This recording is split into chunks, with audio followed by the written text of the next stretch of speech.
todos, muy buenos días y bienvenidos a Nordeste Radio. Hoy tenemos un programa especial, un programa en el que podemos aprender y averiguar muchas cosas que posiblemente no supiéramos todos. Permítame que saludemos a Eduardo Cordo. Eduardo, muy buenos días. Buenos días a todos. ¿Cómo estás? Mejor imposible, ya sabes que esta es mi frase preferida a primera hora. A primera hora, ¿no? Bueno, pues bienvenido. Y vamos a saludar a José Antonio Gurpegui. José Antonio, muy buenos días. Hola, buenos días. ¿Qué tal estáis? Pues, Eduardo, me alegra mucho volver a coincidir contigo. Igualmente, ya sabes que es un placer. Gracias. Es un placer saludarlo. Vamos a hablar de un tema especial. Dejarme primero que presente a José Antonio. José Antonio es una persona realmente interesante, realmente interesante. Es doctor en filología inglesa, es también doctor en Derecho y es catedrático de estudios norteamericanos en la Universidad de Alcalá de Henares. Bueno, y muchas más cosas, pero el tiempo en la radio es el tiempo en la radio. Vamos a hablar del último libro que ha escrito. Esta es tu tercera novela, ¿verdad? Sí, es mi tercera novela. Que es Tiempo de Sangres. Tiempo de Sangres. Las anteriores fueron Dejar de recordar no puedo y la segunda Ninguna mujer llorará por mí y esta tercera Tiempo de Sangres. Y vamos a hablar de un tema que, claro, es que el siglo pasado fue el siglo XIX y hasta mediados del XX la verdad es que tuvimos una época muy convulsa, no solamente en España, sino en toda Europa. Y vamos a hablar hoy tú tratas en el libro Tiempo de Sangre de la Falange, de José Antonio Primo de Rivera, de si realmente la fecha en la que se dice que le fusilaron fue cierta o no fue cierta. Y todo esto empieza con una modo de thriller de un grupo de falangistas disfrazados de la CNT, de anarquistas, para liberar a José Antonio Primo de Rivera. Sí, efectivamente. Cuando José Antonio Primo de Rivera fue trasladado a Alicante, entre otras cosas porque se pensaba que en Alicante iba a estar más seguro, porque en Madrid era en la Modelo de Madrid, que estaba donde está actualmente el Ministerio del Aire, bueno, no sé cómo se llama ahora, pero el antiguo Ministerio del Aire en Moncloa, ¿no? Con los cambios de nombres ministeriales, pues era fácil de librar, lo trasladan a la cárcel de Alicante y allí también hay numerosos intentos por liberarlo, ¿no? Intentos de todo tipo, desde mandar una columna que subiera desde Granada hasta otro intento sería por mar, en un barco inglés, también participaban los alemanes, también tuvieron otros, pensando en llevar tropas en un submarino, sobornar a los guardianes de la prisión, sobornar al gobernador civil y al director de la prisión e incluso cambiarlo, el presidente del gobierno. Sí, e incluso cambiarlo por hacer un trueque por el hijo del Largo Caballero, que estaba en manos de los nacionales, uno por otro, y también otra que proponía Prieto y que incluso llegó a estar encima de la mesa de forma fehaciente y posible, pero que los anarquistas se opusieron radicalmente, era pagar una cantidad de unos hablan de 2, otros de 3 millones de pesetas del momento, que incluso se llega a enviar allí y ese dinero se perdió, lo envía el capitán general de Sevilla, se me dio el nombre, ¿no? Y eso se pierde. Queipo de Llano. Queipo de Llano, efectivamente, gracias. Queipo de Llano incluso llega a enviar el dinero, que Queipo de Llano no se llevaba muy bien con José Antonio, pero bueno, envía el dinero y ese dinero se perdió, no se sabe lo que ocurrió, ¿no? Pero en mi novela sí que hay un intento de liberarlo, que son, como bien comentabas, 7 jóvenes, jovencísimos falangistas disfrazados o llevando atuendos de la CNT, de los anarquistas, desarrollan un plan que ha ideado el embajador alemán en la España de Franco para liberar a José Antonio, logran liberarlo y se lo entregan a los alemanes. Y ese es el de la novela, pues, ¿qué es lo que ocurre, ¿no?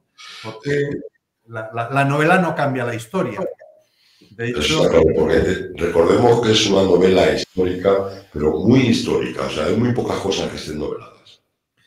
Sí, o sea, y de hecho, por ejemplo, la descripción de los personajes históricos que aparecen en la novela, y aparece, ya he mencionado a Prieto, o el resto de personajes históricos que aparecen, como el embajador alemán o espías rusos, etcétera, toda su descripción, el embajador ruso también, toda su descripción es fiel, y todos los acontecimientos que ellos narran o que ellos se plantean, es fiel a la realidad histórica, no es inventado, ¿no? Oye, Pero bueno, ahora, si te parece, volvemos otra vez al tema del fusilamiento de José Antonio Primo de Rivera, porque hay muchas dudas. Pero antes, si te parece, hablamos de por qué nace la Falange Española. Bueno, la Falange Española hay distintos motivos. Lo primero, tendríamos que remontarnos, y espero no ser muy prolífico en mis explicaciones, ¿no? Pero para entenderlo. Primero, la Primera Guerra Mundial supone todo un cambio de valores en la sociedad mundial, ¿no? La humanidad, en cierta forma, pierde la inocencia y entonces pues ve hasta dónde es capaz de llegar. Y van a surgir toda una serie de partidos totalitarios que son o bien los partidos comunistas, Partido Comunista, ¿no? O bien lo que se han denominado partidos fascistas, aunque el nazismo y el fascismo es distinto, pero digamos que serían las dos vertientes. Concretamente, el Partido Fascista, Mussolini, concretamente, el Partido Fascista de Mussolini, hay en otros países también, no pensemos solo que el Partido Fascista surge en Italia, sino que surge en diversos países. De hecho, habrá 2 congresos de la internacionalidad fascista que se van a celebrar en Suiza, porque es un partido que en un momento determinado, en la década de finales de los 20, después de la Segunda Guerra, en el periodo de entreguerras, ¿no? Para situarnos en el periodo de entreguerras, pues es un partido que está de moda y es un partido que tiene visos de llegar al poder y de cambiar la sociedad, ¿no? Que es algo que hace Mussolini en Italia. Entonces, a partir de ahí, es un modelo político que está de moda y que es admitido pues, por muchos intelectuales. Y de hecho estuvo en muchos países, Francia, Inglaterra. Sí, hubo en todos los países también, Inglaterra, hubo en todos los países, ¿no? De hecho, ya digo que Yugoslavia también, ¿verdad? Sí. De hecho, el congreso, hubo 2 congresos de la Internacional Fascista. Estoy casi seguro que se celebró en Berna, pero no me atrevería a asegurarlo. Lo que sí aseguro es que fue en Suiza, que ahí se ha comentado que si José Antonio estuvo o no estuvo. En el primero de ellos no estuvo, pero Falange sí que envió un representante, y en el segundo estuvo, pero no quiso, José Antonio sí que estuvo, pero él no quiso realmente de momento afiliarse porque tampoco quería que se le identificara exactamente con el fascismo de Mussolini, aunque José Antonio sí conocía a Mussolini, sí lo vio y sí que fue su modelo, ¿no? Entonces era un modelo el que ellos preconizaban, que era el nacionalsindicalismo, es decir, en esa transformación de la sociedad, cómo se iba a transformar la sociedad, iba a ser por medio de los sindicatos y por medio de una revolución. En eso, la Falange y los anarquistas de la CNT se parecían muchísimo. Los dos pensaban que la transformación social se llevaría a cabo mediante una revolución y los dos pensaban que la sociedad, es decir, la estructura de la sociedad, tenía que ser fundamentalmente los sindicatos. Después, como es natural, variaban en muchísimas cosas, pero una prueba de la similitud de algunos conceptos está en los colores de la bandera falangista y de la bandera de la CNT. Ese rojo y negro, hasta el punto que la bandera falangista es posterior a la de la CNT, pero toman de ello los colores, es decir, los colores en los que se basa la bandera falangista, lo toman de los anarquistas, un poco expresando esa similitud. Si me permites, déjame que vuelva. Entonces, el fascismo es un movimiento político de moda en los periodos de entreguerra, y en España el gran teórico del fascismo va a ser Ramiro Ledesma, ¿no? Y después estará también Onésimo Redondo, que son los primeros que van a unir Ramiro Ledesma. Realmente el grupo de Ramiro Ledesma era muy pequeño, eran un puñado, un par de docenas de personas, si acaso. Y él pensaba que sus ideas influirían en la intelectualidad española, de forma que la intelectualidad española admitiría el fascismo como una posible forma de gobierno. No lo logró y se unió con Onésimo Redondo, que también tenía unas ideas muy similares, o ciertamente similares, y juntos forman las JONS, las Juventudes de Ofensiva Nacional Sindicalista. El partido de Onésimo Redondo más rural, el partido de Ramiro Ledesma más urbano. Ahí se unen los dos y posteriormente se unirán también a la Falange Española de José Antonio, formando ya lo que fue la Falange Española de las JONS. Hubo también, estaba el Partido Nacionalista el Partido Nacionalista Español perdón, porque se me ha ido ahora mismo, no lo iba a decir y se me ha ido el nombre. El Partido Nacionalista Español, que también era un partido, también preconizaba de alguna forma el fascismo como opción política, ¿no? Y de hecho sacan un primer número que sirvió un poco de aglutinador de todas esas ideas, que se llama un número que se llamó Fascismo Español, FE.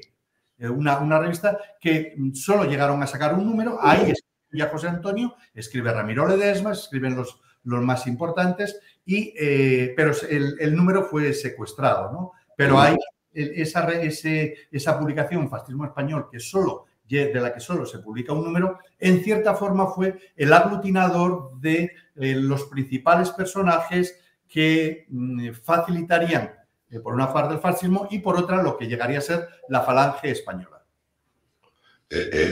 La simbología, los símbolos que tiene la Falange Española, desde el color de la camisa hasta el yugo de las flechas, ¿qué representa? Sí. Pero el color de la camisa azul... el color de la camisa azul se debía a que era el color de las camisas que utilizaban los obreros mecánicos, por ejemplo. O sea, de ahí es donde se toma. El Partido Nacionalista Español, ahora recuerdo el nombre de Albiñana. Albiñana era la persona que nos faltaba un poco pues, para configurar lo que serían los precursores o los idearios de lo que sería el fascismo como origen de lo que sería posteriormente la Falange.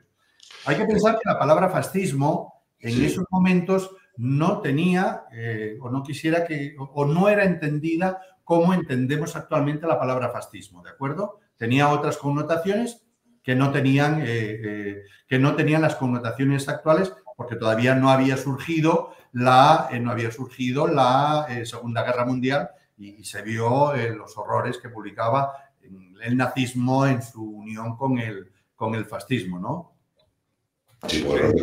El fascismo se deja manipular por el nazismo, de tal manera que es el nazismo el preponderante dentro de esa unión. Y al final la historia italiana fundamentalmente está dominada por la presencia y por la penetración de los alemanes nazis en su andanza en la guerra y en su política. Por eso cuando entran los norteamericanos básicamente en la península italiana, el fascismo se deshace como un castillo de naipes, ¿no? No tiene fuerza porque ya no tiene, sí sigue estando Mussolini, que muere en esos días, pero no tiene ya el arraigo que tenía antes de que entrasen los alemanes. Es más importante el nazismo en ese momento de la guerra que el fascismo. El fascismo es simplemente un coadyuvante, lo mismo que fue un poco aquí también en la guerra española, un coadyuvante a la hora de participar en la guerra. Yo quisiera, si me dejas apuntar también algo, porque igual he ido demasiado a los orígenes de lo que fue el fascismo como base ideológica o como semilla ideológica de lo que posteriormente fue la Falange, pero claro, hablar de origen de la Falange, que lo que me has preguntado, claro, debía haber nombrado a las otras dos personas que junto a José Antonio fundan la Falange, que van a ser García Valdecasas, que pertenecía a un grupo que se llamaba Intelectuales por la República, y Ruiz de Alda, y los tres son quienes participan en lo que se supone o lo que se considera que fue el nacimiento de Falange Española, en el Teatro de la Comedia en Madrid, aunque los historiadores más concienzudos no están exactamente de acuerdo en que ese fue el momento fundacional, en el sentido de que, bueno, lo único que pretendían era darse a conocer. De hecho, ese acto se pensaba haber realizado en Burgos el 12 de octubre, pero por otros motivos no pudo llevarlo a cabo la Falange, entonces se realiza en el Teatro de la Comedia en Madrid, que es tomado como el acto fundacional de Falange, aunque repito que los más puristas no lo consideran como tal, pero bueno, son pequeños detalles más para historiadores que para quienes nos ha interesado la historia, ¿no? Sí, pero recordemos que Falange nace como un partido sindicalista. Sí, son sindicalistas fundamentalmente. Son fundamentalmente sindicalistas. De hecho, las reticencias que siempre hubo con José Antonio, porque citaba antes a Ramiro Ledesma, por ejemplo, o la unión que hubo posteriormente Falange Española. La EFE, Falange Española, deriva de que en origen se pretendía que se hubiera llamado fascismo español, pero a José Antonio no le gustaba mucho lo de fascismo, entonces siguieron utilizando. El origen de Falange es un partido que se llamaba el MES, Movimiento Español Sindicalista. El MES, FE, Movimiento Español Sindicalista, esa FE que añade Ruiz de Alda, creo que era fascismo español, ¿no? Entonces, cuando se cambia el nombre por Falange Española, está ahí el debate de qué nombre poner. Entonces, la F, en vez de ser de fascismo, se cambia por Falange, en vez de español, es española. Pero efectivamente, es un movimiento fundamentalmente sindicalista. Y lo que decía, las reticencias que había respecto a José Antonio eran precisamente porque venía de familia bien, porque no venía de la clase trabajadora, de familias humildes, como fue, por ejemplo, el caso de Mussolini y de Hitler. Su padre era el dictador Primo de Rivera, y entonces eso provocaba recelos fundamentalmente en Ramiro Ledesma, ¿no? Oye, nos preguntan aquí nos dicen, ¿y Manuel Hedilla? Manuel Hedilla fue el jefe provisional, el primer jefe provisional de Falange. Lo de provisional venía porque era jefe de Falange en tanto en cuanto José Antonio estuviera preso. De manera que en cuanto se liberara a José Antonio, Hedilla dejaría de ser el jefe provisional de Falange y volvería a ser José Antonio, ¿no? El papel de Hedilla ha sido siempre muy complicado y Hedilla cae en desgracia tras el decreto de unificación de Falange Española y de las Jons, por situar un poco a los oyentes. Hemos hablado de las Jons por una parte, de Ramiro Ledesma y de Onésimo Redondo. Por otra parte, hemos hablado de Falange Española, de José Antonio Primo de Rivera, García Valdecasas y Ruiz de Alda. Se unen los dos grupos políticos formando la Falange Española y de las Jons. ¿De acuerdo?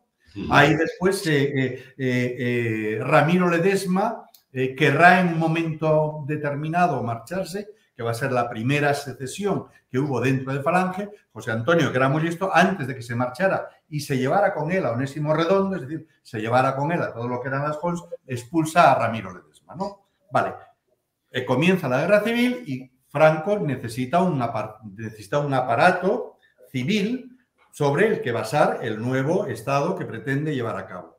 ¿Y qué hace? ¿Quiénes son los partidos? Bueno, los partidos tradicionales anteriores al 18 de julio realmente desaparecen, la CEDA, prácticamente todos desaparecen y quedan fundamentalmente dos, que son la Falange Española y el partido tradicionalista, es decir, los carlistas en el norte de España. Vale.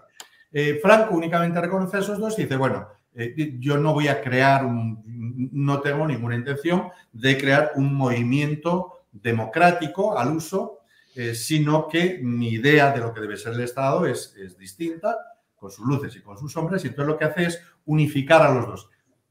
Unifica el aceite con el agua, porque los tradicionalistas y los falangistas no tenían nada que ver. Los falangistas eran eminentemente republicanos. Los falangistas en ningún momento quieren la vuelta del rey, son antimonárquicos. De hecho, José Antonio despotricaba contra Alfonso XIII porque decía que era el responsable de lo que le había ocurrido a su padre. no es, eso sería otro tema, no es ese el motivo que le obliga por el que le obligan a meterse en política, pero bueno, por ahí eso es un tema de debate. Sí. José Antonio, de alguna forma, sí tenía intención de lavar un poco el nombre de su padre. Sí, efectivamente. De hecho, él comienza como abogado de ministros que fueron de su padre. Eso es indudable. El tema es, y ese es el debate, que ya digo que eso sería otro debate aparte, ¿no? Es si es eso lo que le incita a José Antonio a meterse en política o realmente él tenía aspiraciones políticas. Pero eso es tan complejo que bueno, nos llevaría todo un programa. ¿No? Bien, entonces, cuando Franco en abril del 37 unifica la Falange Española y de las Jons con el partido tradicionalista, es decir, con los carlistas, creado la Falange Española tradicionalista y de las Jons, eso va a crear un auténtico terremoto dentro de los falangistas. Él se lo ha comentado a Dilla, la Falange, aunque la muerte de José Antonio va a tardar 2 años en ser reconocida oficialmente, se le conocía como el ausente, pero todo el mundo sabía que había sido fusilado. Es decir, era Vox Populi, aunque su muerte no era oficial, ¿no? Entonces, dentro de Falange van a surgir luchas internas por ver quién se hace con el poder. Franco finalmente opta por apoyar a Hedilla como líder de la Falange. Llegó a haber hasta muertos en las luchas que tuvieron entre ellos en Salamanca, los sucesos de Salamanca, por ver qué es lo que ocurría entre aquellos tradicionalistas anteriores, estaban los edillistas y después estaban los arribistas, ¿no? Pero bueno, por la pregunta del oyente sobre Hedilla, perdón si estoy enrollándome mucho, ¿no? Bien, entonces originalmente Hedilla acepta la unión que propone Franco entre tradicionalistas y falangistas, pero ¿qué es lo que ocurre? Que es acusado de haberse vendido por sus propios camaradas, de haberse vendido a Franco. Entonces, cuando Franco lo nombra el segundo en esa nueva organización, en la Falange Española tradicionalista y de las Jons, él rechaza ser su segundo, ¿no? Que sería realmente quien iba a desarrollar toda la teoría. Claro, ahí cae en desgracia, es llevado a juicio porque es acusado de alta traición, es llevado a juicio, es condenado a 2 penas de muerte. Hubo un momento, a propósito, se le dio la opción a Hedilla de marcharse a Alemania, es decir, de exiliarse en Alemania y rechazar. Es juzgado, tiene 2 penas de muerte que le son conmutadas, es encarcelado, primero en una prisión, después es llevado a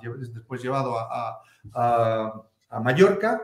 Allí vive en una especie de exilio mallorquín, ya no en la cárcel, y finalmente, al cabo no recuerdo exactamente los años, le dieron un estanco y bueno, pues ya murió sin volver a aparecer en política, pero él fue la primera víctima del decreto de unificación de abril del 37 de Franco, ¿no? De 24, 25 de abril del 37 de Franco, que era el jefe nacional de Falange, pero claro, el rechazar, el decirle que no a Franco, pues lo pagó muy caro. Oye, y fue nombrado después Raimundo Fernández Cuesta, que ya fue jefe de Falange Española tradicionalista de las Jons, pues bueno, pues hasta su fallecimiento creo que fue. Dejadme un segundito, que nos quiero poner una cosa, Claudia, y seguimos. Dejadme nada, un minutito.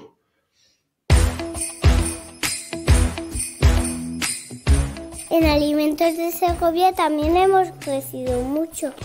Más de 300 empresas. Hemos apostado juntos. Querida 2023, gracias. ¡Feliz 2024! Seguimos creciendo juntos. Diputación Provincial de Segovia.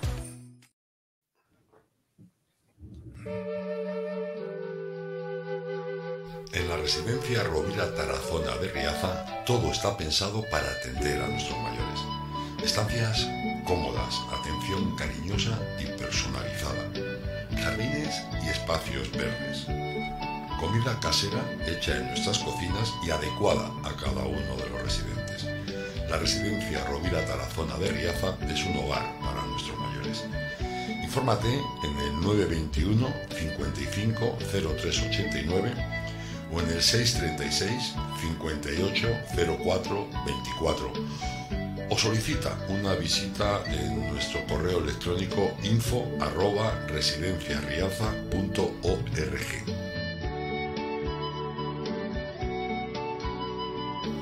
Te esperamos en la residencia Rovira Tarazona de Riaza, un hogar para nuestros mayores.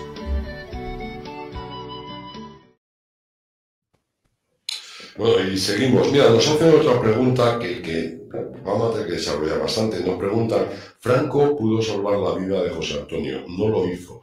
No lo hizo por su propio interés. Y de ahí te pregunto, ¿cuál es la relación entre Franco y Primo de Rivera? Y sobre todo, ¿quién fue el gran beneficiado de la muerte de José Antonio? Bueno, vamos a ver. Yo no tengo tan claro que Franco pudiera salvar la vida de José Antonio, ¿vale? No lo tengo claro y creo que aunque hubiera querido, probablemente no hubiera podido. Ya digo que hubo algunos intentos, fundamentalmente, como digo, el de Prieto, que se llegó a ese acuerdo, o sea, se llegó en pagar una cantidad y liberar, creo que era 30 presos que tenían los nacionales, y eso no llega a buen puerto. Queipo de Llano manda el dinero a Alicante, que se perdió, eso no llega a buen puerto porque los anarquistas se oponen, ¿vale? Y de hecho el rapidísimo fusilamiento de José Antonio Primo de Rivera, sin permitir siquiera las apelaciones, fue porque lo querían muerto. Entonces, yo sí que es algo que está muy extendido, que Franco pudo salvarlo y no quiso salvarlo. Yo particularmente creo que no pudo salvarlo. Que si hubiera podido lo hubiera salvado o no lo hubiera salvado, eso ya es otro interrogante. Yo creo que si hubiera podido, pues probablemente no lo hubiera hecho. Pero creo que es todavía más interesante que la primera, la segunda pregunta. ¿Quién es el gran beneficiado con la muerte de José Antonio? Sin la menor duda, Francisco Franco. El gran beneficiado del fusilamiento de José Antonio fue Franco. Aún más.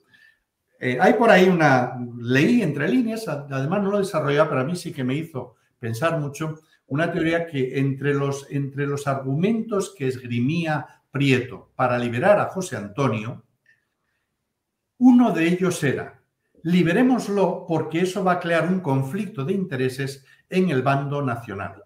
Y no habrá ya un solo líder, sino que habrá dos, que además se llevan bastante mal. Y eso es cierto y está documentado, ¿no? Yo cuando empecé a leer para esta novela, claro, pues yo de niño veía en la escuela de mi pueblo el retrato de Franco, el retrato de José Antonio y en medio el crucifijo, ¿no? Y parecían poco menos que hermanos gemelos que se llevaban de maravilla.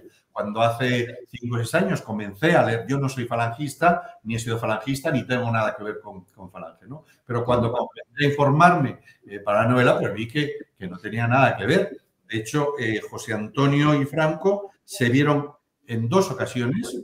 La primera en la boda de Serrano Súñer, José Antonio, padrino de Serrano Súñer, amigos desde que coincidieron en la universidad, y Franco, padrino de la cuñada, de la hermana de Polo de Franco, o Polo, perdón.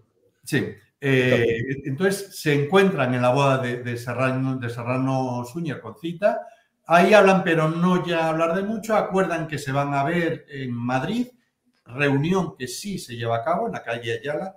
Unos dicen que era el domicilio de Serrano Súñer, otro que era el domicilio de la familia. Eso es lo de menos. Lo importante es que la reunión no acaba como José Antonio pretendía, porque Franco, como buen gallego, todos son evasivas, no quiere centrarse en nada. Franco habla de armamento y de tipos de armamento. José Antonio habla de acción política y, bueno, sale de allí José Antonio, viene a decir que lo único que han hecho ha sido perder el tiempo. Posteriormente, estando ya José Antonio encarcelado, hay unas elecciones y no sale elegido, pero hay que repetir las elecciones en Cuenca. Y dicen, bueno, pues vamos a meter a José Antonio en la boleta electoral, de manera que si sale elegido tendrá inmunidad parlamentaria y saldrá de la cárcel, ¿no? Efectivamente, eso se lleva a cabo, pero ¿qué ocurre? Que en esas mismas papeletas se pretende meter a Francisco Franco. Y José Antonio se revela y dice que de ninguna manera va a aparecer Franco con él en la misma papeleta, que hay que quitar a Franco a toda costa y que él no aparece con Franco, ¿no? Eso nos señala un poco como en la relación. Al final no se llevó a cabo porque la Junta Electoral dictaminó que no podían cambiarse las papeletas originales, ¿no? Con lo cual no llegaron, pero sí es cierto que José Antonio rechaza el que aparecen en las mismas papeletas electorales con Franco. O hay algunas pequeñas anécdotas, como es que el local que tenía Falange en Asturias pertenecía a Carmen Polo de Franco, ¿no? Y cuando, indirectamente también a Franco. Y José Antonio viene a decir que se reúnan en la calle si es necesario, pero desde luego no en ese local, ¿no? Bien, eso muestra, y voy concluyendo la respuesta, eso muestra la relación que existía entre Franco y José Antonio, que era más bien mala, aunque sí que en origen, en la Revolución de Asturias, sí que habló José Antonio con Franco y la Falange apoyó al ejército en sofocar la Revolución de Asturias e incluso murieron cuatro falangistas, ¿no?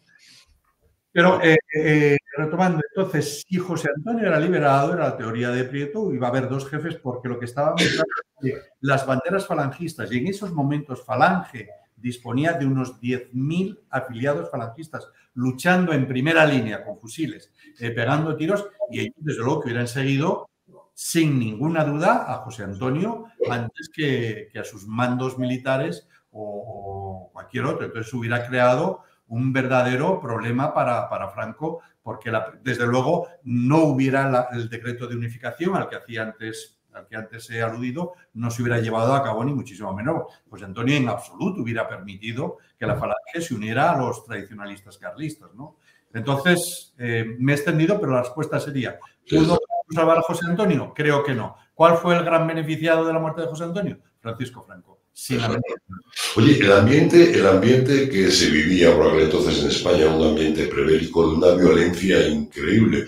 Y pasamos al hecho de por qué se encarcela a José Antonio Primo de Rivera y una reacción suya que realmente le complica mucho la vida, por lo que posiblemente acabara fusilado. ¿Cómo fue el enjuiciamiento de Primo de Rivera? Y por qué? Lo primero, el primer juicio tiene que ver, bueno, era un ambiente realmente prebélico, había muertos casi a diario, tanto de un bando como de otro, pero los falangistas, había muchos falangistas que morían, entonces ellos llevan a cabo una acción en la que van realmente, quieren matar a uno de los ideólogos. La gran lucha, a propósito, la gran lucha de las juventudes falangistas eran con las juventudes socialistas, ¿eh? No eran tanto ni con los comunistas ni con los anarquistas. Los enfrentamientos entre jóvenes, y cuando hablo de enfrentamientos con pistolas, no, con pistolas y muy violentos, y matándose, ¿no? Eran entre las juventudes falangistas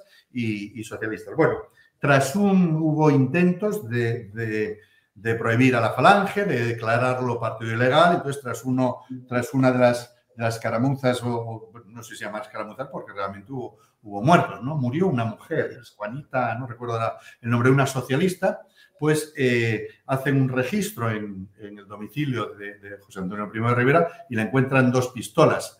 Ahí hay teorías de que si se las dejaron, si no se las dejaron. Bueno, es encarcelado por tener esas 2 pistolas, ¿no? Y entonces lo juzgan y lo condenan a 5 meses de cárcel. José Antonio tenía mucho genio, era un personaje con muchísimo carácter, entonces se quita la toga porque se defendió a sí mismo, la pisó, insultó al tribunal, y entonces cuando el secretario del juzgado le dice, bueno, firma la sentencia, y José Antonio dice que él no va a firmar la sentencia, el secretario del juzgado dice la frase, tan chulo como tu padre. Y entonces José Antonio coge un tintero, no recuerdo si era un tintero o un cenicero, eso es lo de menos, ¿no? Y se lo estampa en la cabeza, ¿no? Con lo cual eso motiva un nuevo juicio, ese juicio le lleva ya a una condena superior, le lleva ya a una condena de 5 años, no de 5 meses, en el segundo juicio, y es cuando es trasladado a Alicante, cumpliendo esa condena, y estando en Alicante tiene una nueva acusación, que es la de incitar al levantamiento nacional, que es por lo que va a ser condenado a muerte. Ese juicio, yo creo que sí, que él, aunque al principio no lo tiene muy claro, pero después sí que apoya el levantamiento nacional. Lo que sí es cierto es que el juicio está lleno de irregularidades. Aunque digo, la mayor es cierta, pero claro, en un juicio tú tienes que demostrar, es decir, aunque se sepa algo, tú tienes que demostrar lo que estás diciendo.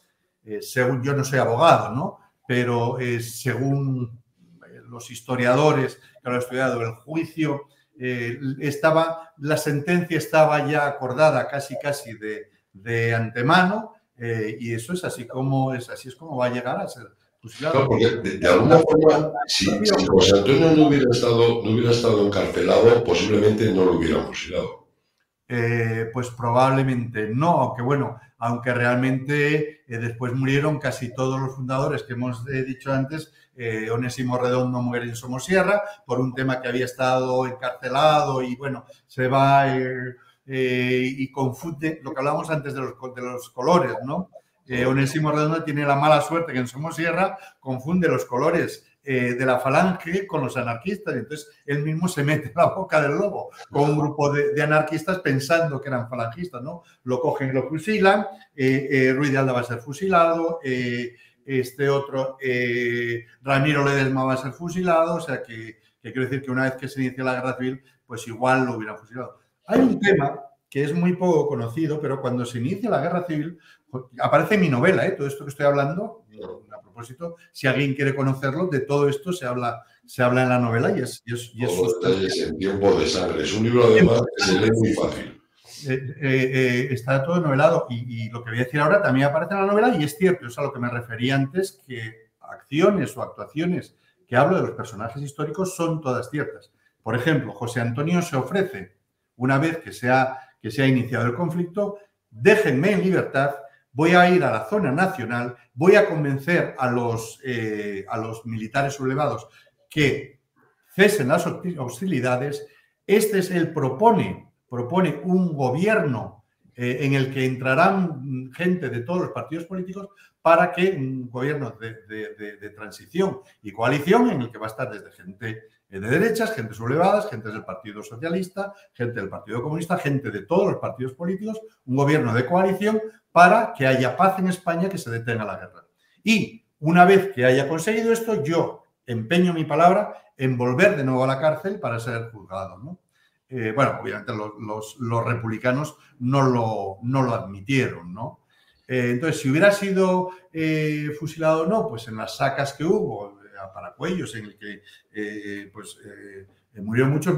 El único que que no murió fue García Valdecasas, pero él estaba ya muy retirado de la política y eso sí, García Valdecasas, al poco de fundarse la Falange, tomó como momento fundacional el Teatro de la Comedia, que no todos están de acuerdo, ni dicen que exactamente es el momento fundacional. García Valdecasas después se casó, se fue de viaje por Europa, después de unos cuantos meses, y cuando volvió, pues no, estaba ya muy alejado, ¿no? Lo que pasa que, eso sí, después cuando se inicia la guerra civil, no recuerdo si en Salamanca o en Burgos, dice, que yo soy García Valdecasas, uno de los fundadores de la Falange, ¿no? Tenedme en cuenta. Pero excepto García Valdecasas, el resto, o la gran mayoría, pues murieron fusilados y pues a saber lo que hubiera ocurrido. Serrano Suñer, el detalle que aparece en la novela, entonces eso va a ser un poco también el motor. Serrano Suñer está preso, que probablemente también hubiera sido fusilado, pero tiene unos problemas gástricos y es ingresado en el hospital y entonces es muy abatido. Esto es histórico también, ¿eh? Sí. Pues se disfraza de mujer y del brazo de Gregorio Marañón sale del hospital donde había sido llevado desde la cárcel y entonces logra después un periplo porque se tiene que ir a Francia, después se va a Países Bajos, después pasa por Portugal hasta que ya recala en Salamanca, ¿no? Bueno. Pero también probablemente hubiera sido fusilado, que es uno de los grandes. Serrano Suñer es un personaje que en sí mismo meritaría toda una novela porque estuvo metido absolutamente, estaba en todas las pomadas, ¿no? Estaba en todas las pomadas y realmente él fue el muñidor de esa unión entre Falange Española de las Pons y el partido tradicionalista. Dejadme otro segundito y seguimos, que esto está muy interesante. Es un momento nada más porque ahora, si te parece, podemos pasar al tema del fusilamiento y las dudas que había sobre ello. Un momentito.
En Alimentos de Segovia también hemos crecido mucho.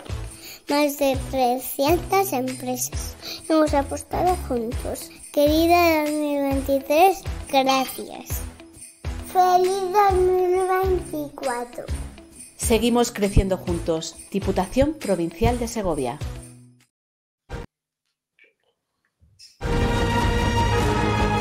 Riaza es patrimonio. Es cultura. Es gastronomía. Es deporte, es naturaleza. Riaza es vida. Ven y disfrútala. Riaza, el pueblo más sano. Tiempo de sangres de José Antonio Gurpegui. Nos hace otra pregunta y luego pasamos al fusilamiento. Dice, ¿qué importancia tenía la famosa reforma agraria que proponía José Antonio? Bien, eso fue algo fundamental en el sentido de que la gran parte de los avances sociales del franquismo son fundamentalmente debidos a, o se deben fundamentalmente a todo el proyecto que tenía Falange.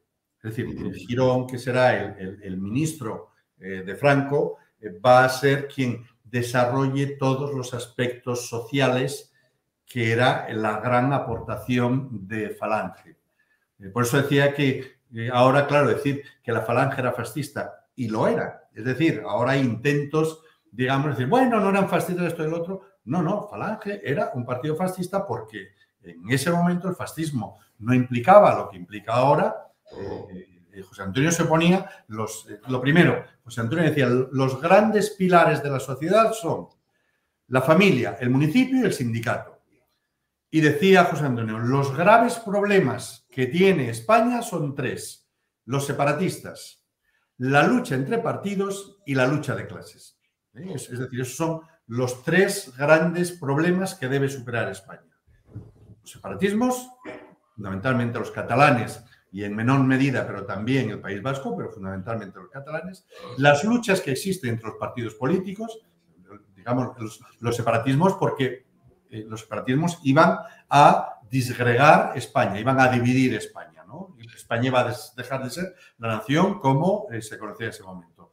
Las luchas de los partidos políticos, con lo cual no creía en la democracia, la democracia política, porque los partidos políticos lo único que están haciendo es matarse unos a otros y no hay ninguna posibilidad de diálogo. Y después la lucha de clases, esto de que la sociedad se divida en patronos y obreros. ¿Cuál es el remedio contra esto? Un Estado totalitario, un Estado fascista que se apoye en estos tres pilares. La familia, porque son los tres estados naturales de la persona, ¿no? Del hombre. La familia, porque todos nacemos en una familia. El municipio, porque todos vivimos en un municipio, en una comunidad. Y el sindicato, porque todos somos trabajadores. Cuidado, porque José Antonio no entiende el sindicato como sindicato de clase, sino que es un sindicato en el que forman parte tanto los empresarios como los trabajadores por el bien de España. Bien, entonces a partir de ahí él elabora todo lo que va a ser su política social. Dentro de esta política social está desde la creación de, por ejemplo, José Antonio, uno de sus propósitos es nacionalizar la banca. Sí. Es decir, él quiere nacionalizar la banca, exactamente igual que querían los anarquistas, por ejemplo, ¿no? Entonces él pretende nacionalizar la banca. Todos los logros sociales del franquismo se deben fundamentalmente a la Falange.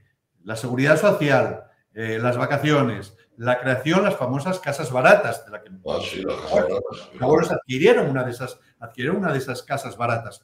Es decir, el acceso a la vivienda, el derecho al acceso a la vivienda, los derechos laborales, desde luego, mucho mayores que los que tenemos, ¿no? Hoy en día los trabajadores, ¿no? Entonces, esos son logros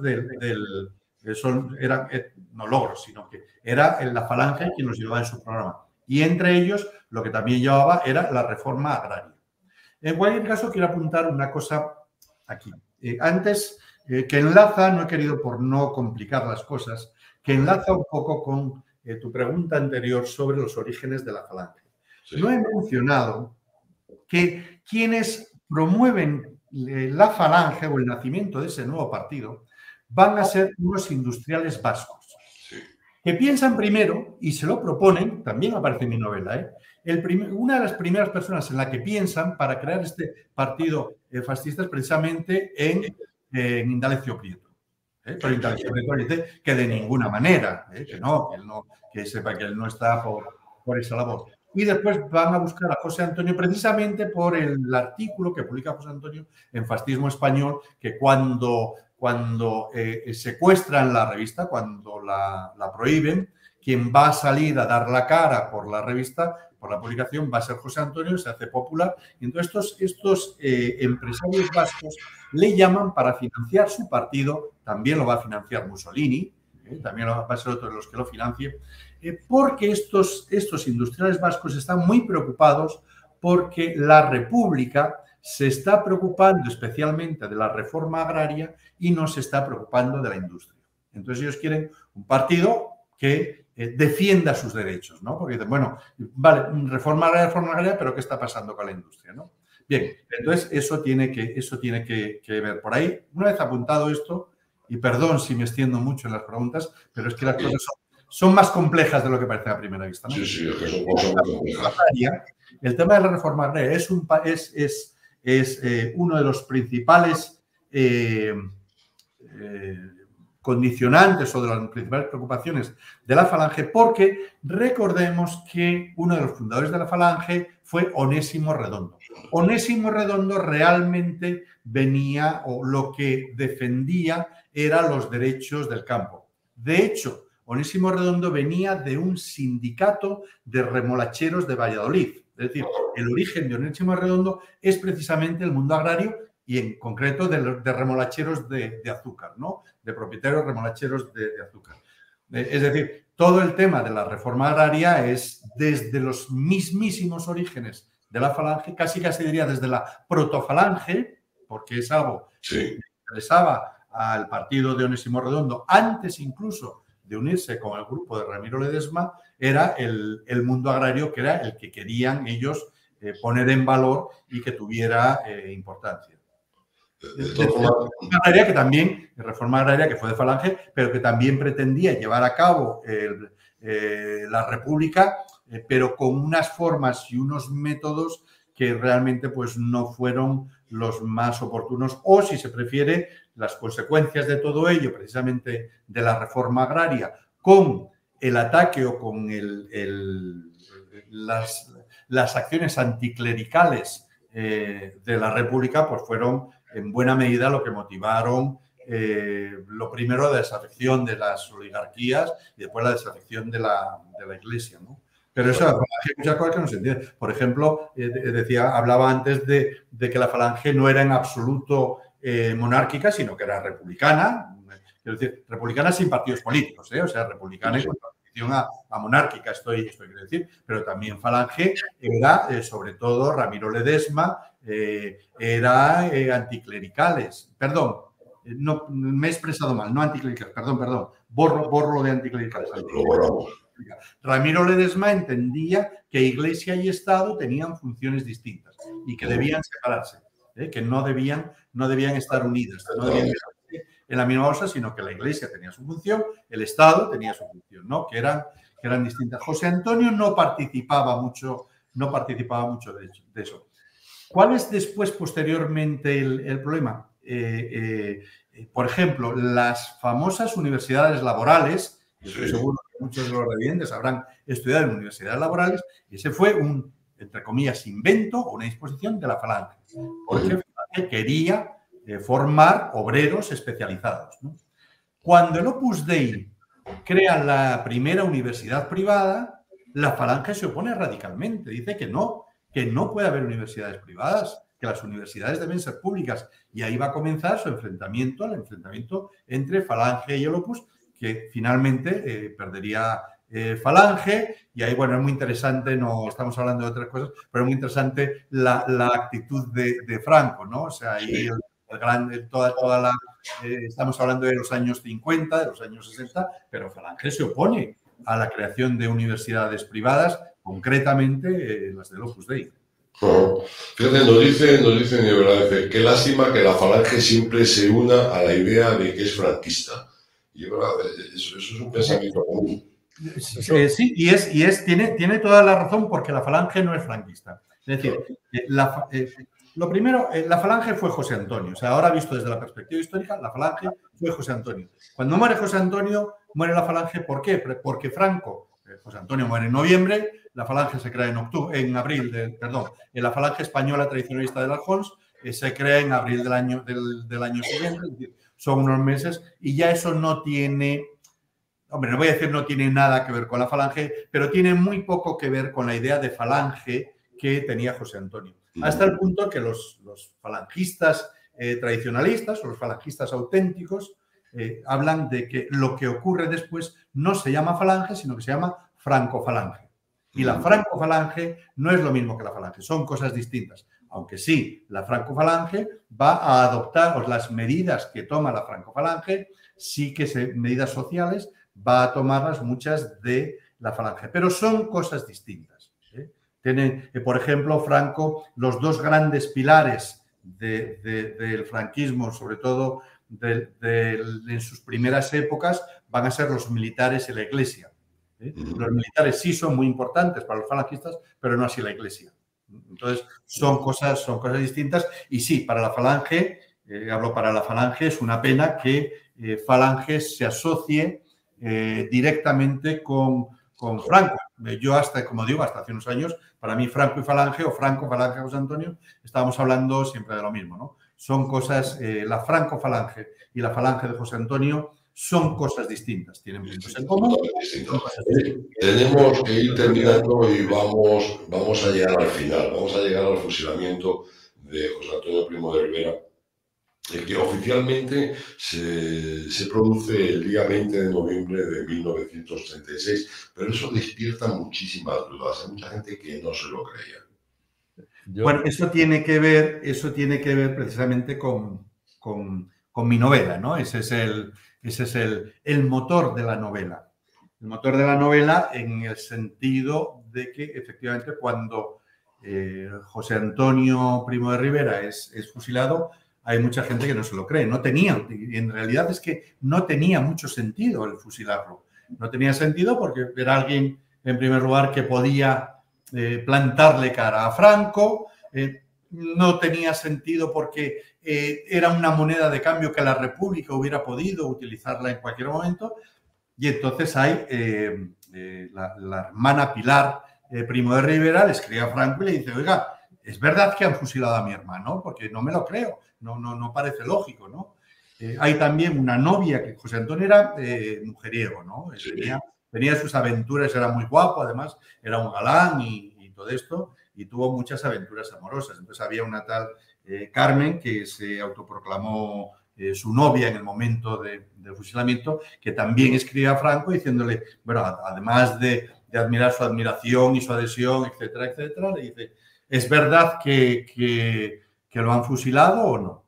Pero lo más importante es una mujer inglesa, Lady Elizabeth Asquith, esposa del embajador rumano en Madrid, que fue amante de José Antonio. Es decir, cuando su esposo, el embajador rumano en Madrid, estaba en Madrid, ella comienza una relación sentimental con José Antonio, ¿no? Entonces, cuando a su marido lo destinan a otro destino, pues obviamente tiene que marcharse, pero bueno, tienen libros dedicados de Je t'aime, mon amour, Je m'y toi, te echo mucho de menos, etcétera. O sea, que fue una... Cuando ella se entera del fusilamiento, el padre de Elizabeth Asquith había sido primer ministro británico. Todo esto es histórico, de hecho así comienza la novela. Ese es el primer capítulo de la novela. El origen de la novela. El origen de la novela comienza con este capítulo en que esta Lady Asquith dice, yo no me creo que han fusilado a José Antonio, esto no tiene ninguna lógica. Se pone en contacto con el Foreign Office británico, con el que tenía muchas relaciones, fundamentalmente porque era hija de un primer ministro británico, ¿no? Y dice, oye, que está diciendo esto, ¿es cierto o no es cierto? El Foreign Office británico se pone en contacto con el gobierno republicano y dicen, ¿habéis fusilado a Primo de Rivera?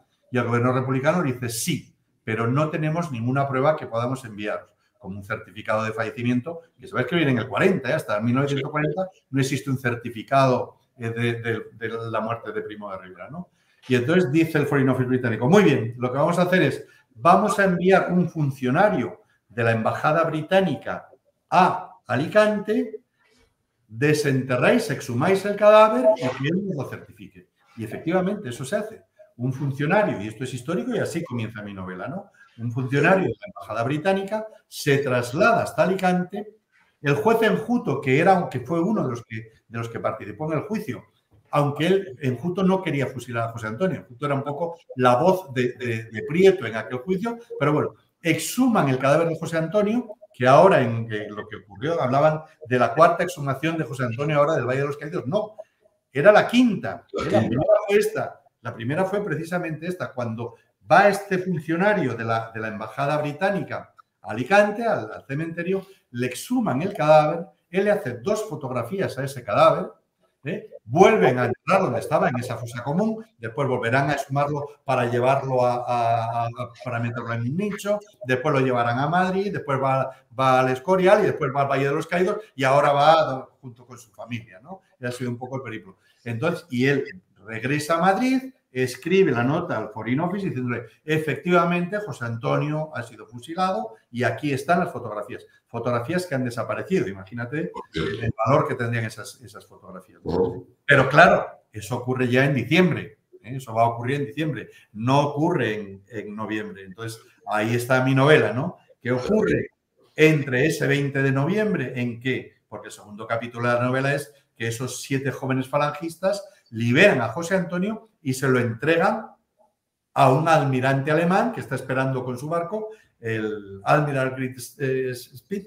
¿Qué es lo que ocurre entre ese momento en que José Antonio ha sido liberado y el momento en que el funcionario británico, ya en diciembre, va a Alicante y le exhuman el cadáver de José Antonio? Y eso además estaba en un estado muy fresco, ¿no? El cadáver y todo esto, el requerimiento británico para saber si realmente había sido fusilado o no, eso es histórico y así es como comienza la novela, con ese viaje del funcionario británico. Novela Tiempo de Sangres de José Antonio Urpegui. De verdad que interesantísima y además se lee rapidísimo. Mira, me preguntan, quiero el libro, ¿dónde lo consigo? En Amazon, se puede conseguir en Amazon, se puede conseguir, o encargándolo también en cualquier librería lo puede encargar y se lo traen. Pero si no, si entra en Amazon o en cualquier librería que vaya o busque o en la página de Universo de Letras, pero es muy sencillo, también en la página del Corte Inglés se puede encontrar. O sea, en cualquier sitio. Mira, pues cerramos con un comentario que nos hacen. José Antonio Urpegui, buena elección del color de la camisa para esta entrevista. Y muchas gracias por tanta información. Es un polo, es un polo, no es una camisa. Pero sí, efectivamente. No lo dice. Efectivamente, tiene una buena elección de la camisa. Cuando he visto esta mañana no pensaba. Ha sido un auténtico placer. Supongo que volveremos a hablar de tu próxima obra y de la siguiente, porque escribe muy bien y además aportas una cantidad de información tremenda que la mayoría de la gente no conocíamos. Muchísimas gracias por habernos atendido, de verdad. Pues gracias a vosotros por permitirme participar en vuestro programa para hablar de mi novela, ¿no? Eduardo, perdóname, no te he dejado casi hablar, querido mío. No, pero es tan interesante lo que estabas contando que yo cada vez que he intentado decir algo y he visto que no tenía entrada, he dicho, mejor me callo, no sea que vaya a meter la pata. Yo pensaba en callarme para entrar a ti, pero claro, las preguntas que me hacían eran tan interesantes, sobre todo las de los oyentes. Y me he dejado llevar por el entusiasmo. Y además, con Ezequiel, si entras en otra ocasión con nosotros en un debate, sabrás que con él es imposible entrar. Pues, llevo una mañana de participar en medios de comunicación increíble, porque hoy se ha anunciado que Colorado ha impedido a Donald Trump participar en las elecciones primarias. Sí. Y bueno, yo soy catedrático de estudios norteamericanos. De ahí esta banderita que se ve por ahí atrás de Estados Unidos. Yo soy director del Instituto Franklin, de la Universidad de Alcalá, Instituto de Investigación. Y es de estudios norteamericanos, entonces cuando pasa cualquier acontecimiento los llaman y estoy viendo que me están llamando de emisoras de radio pues para preguntarme sobre este tema de Trump, pero desde luego que me he encontrado a gustísimo. Muchas gracias por permitirme en estar en vuestra emisora. Muchas gracias a ti y hablaremos más veces seguro. José Antonio Gurpegui, ya saben, Tiempo de Sangres, merece la pena y mucho. Eduardo Córdoba, muchísimas gracias, compañero. Un abrazo para ambos y para Claudia, que está ahí en las sombras. En la sombra. José Antonio, Eduardo, ha sido un placer. Muchas gracias. Hasta luego, chicos. Hasta luego. Adiós. Bueno, amigos, nosotros hasta aquí hemos llegado. Habrán visto que era un tema absolutamente interesante, una información extraordinaria, de mucha investigación y de mucho trabajo de José Antonio Gurpegui. Y de aquí le agradecemos este libro que es Tiempo de Sangres, que nos puede aportar muchísima información. Amigos, les dejamos. Mañana volvemos, ¿vale? Un abrazo fuerte desde Kilchiniaki. Adiós.